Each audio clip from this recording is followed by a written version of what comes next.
Today, we have a little bit of a special guest. It's a pacifier. So this is the last pacifier that I just found for my daughter. She never used a pacifier, maybe for a couple of months, but there was a night where I went to put it in. She literally popped it out of her mouth when she was about 3 months old, never looked back. So today we're going to talk all about the pacifier and if it is a sleep prop. So hi, my name is Jency Casey. I am a certified sleep consultant, postpartum doula, and mama of 3. So I know my pacifiers. My oldest son loved his pacifier. He was probably almost 3 when we took it away because honestly, he only used it in his crib at naps and at bedtime, and I completely forgot it was there. He never took it out of his crib. We never talked about it. I never even saw it. So right around 3, he had one in his hand when I went to get him out of his crib, and I was like, oh my goodness, I completely forgot you had these. So we had a whole reading away from the pacifier, but that's not what this video is about. Today we're going to talk about, is the pacifier a sleep prop or not?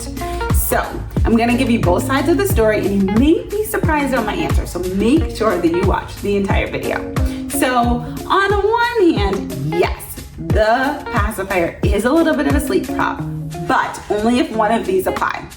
If your child is under 5 months old, if you are constantly having to go in to find and or replace the pacifier, or if they are not able to physically find it on their own and get it. So that can be split into 2 different categories. There is they are old enough to be able to find it and replace it, but they're just not able to do it.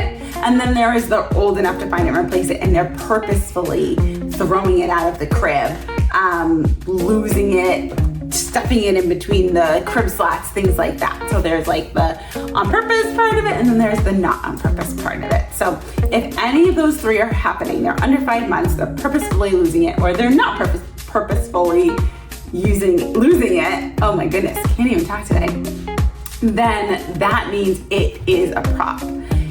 No matter how you lay it out, the pacifier technically is a sleep prop because it's an item that a child will need that needs to be replaced overnight.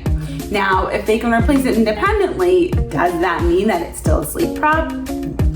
Yes and no. You can kind of decide for yourself.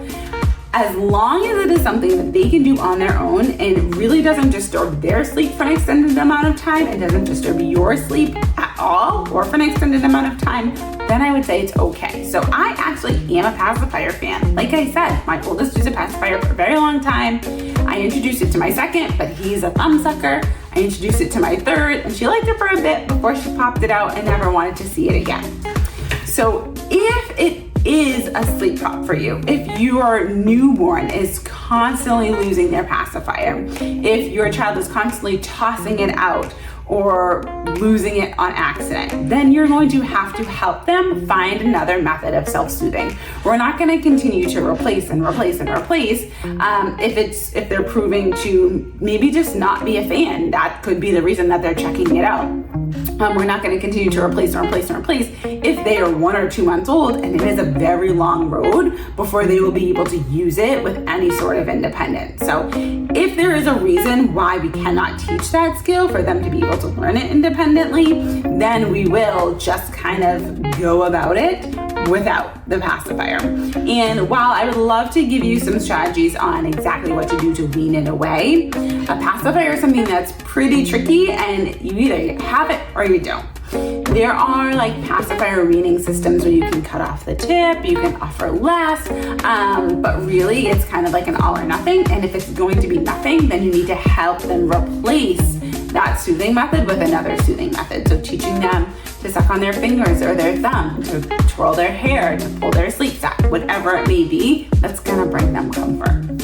So on the flip side of it, your pacifier is not a sleep prop. If your child is over the age of 5 months and they can motorically find, grab, replace it on their own, and if you're only using it to extend a short nap. That is different from if you are using it to extend overnight sleep. Pacifiers are really, really great to help extend a short nap because we need that. They've done the skills, they've fallen asleep independently at the beginning of that nap, they have used the pacifier appropriately. But if in the middle of the sleep cycle, they are like, one sleep cycle is ended, we need them to link it into the second and they're just not there yet and learning that independence, a pacifier is a really great place to help them extend that nap to be able to get back to sleep one more time. As we're teaching that independence at the beginning, that pacifier falling out in the middle will either rouse them to let them replace it on their own, or they'll figure out another soothing method for them to stretch into that next sleep cycle. So either way, you're gonna be golden and you won't have to do anything to assist that sleep. Now I'm gonna give you kind of like the golden ticket of how to teach independence with the pacifier. So, like I said, if your child is older than 5 months, this is gonna be a strategy for you. So once you go in to, like, you place your child into the crib, you're not just gonna grab the pacifier and put it into their mouth. You're gonna have them do it. So as they're laying flat on their back, you're gonna take their hand and do hand over hand to reach around above their head to find the pacifier wherever it is. Once they touch it, their fingers are instinctually going to close around it. And if they don't automatically bring it to their mouth, you're gonna guide them to then bring it to their mouth. What that does is show them the actions that they need to take to be able to find this item and replace it in the middle of the night. You don't want to show it to them. You don't want to point it out. You don't want to pick it up and hand it to them because that's going to show them they need you to come back in to find it or pick it up and hand it to them in the middle of the night. So anytime you put your child into the crib, you're going to help them be able to find it and replace it automatically. Never again are you going to be the one that's putting it in their hand or putting it into their mouth.